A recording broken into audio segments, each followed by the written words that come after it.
This book is for Muslims and non-Muslims, and I've arranged it as a series of lessons that I've learned on my own journey to moral courage and that now I want to share with you chapter by chapter.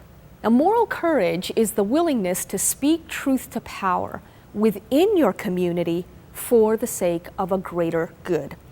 So let's start at the start. The introduction is entitled From Anger to Aspiration, and you'll see why. The Quran, Islam's scripture, urges Muslims to trek the uphill path to moral courage, or as the Quran puts it, believers, conduct yourselves with justice and bear true witness before God, even if it be against yourselves, your parents, or your relatives. That's chapter 4, verse 135. Well, for me, the uphill path became truly steep after 9/11. I wrote a newspaper editorial encouraging Muslims, my fellow Muslims, to restore faith with yet another, more beautiful passage of the Quran, that God does not change the condition of a people until they change what is inside themselves. Chapter 13, verse 11.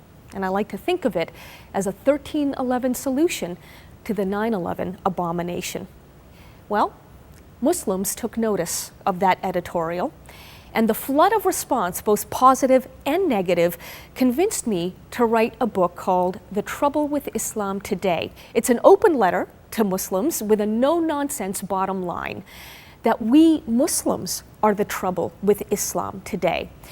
But we can also draw inspiration from the Quran to reform our hearts, our minds, and our spirits.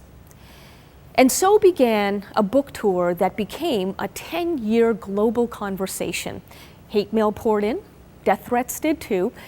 But at the same time, I heard from readers such as Aisha, who affirmed, and I'm quoting her now, "Millions of people think like you, but are afraid to go public with their views." No joke. Even in Cairo, an anti-regime protester quietly approached me for advice about how to tell her own parents that she's in love with a Jewish man.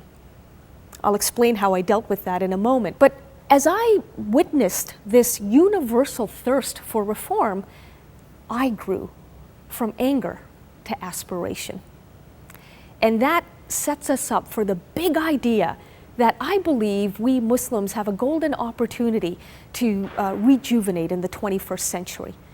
The idea is ijtihad, Islam's own tradition of reinterpreting, reasoning, independent thinking, ijtihad.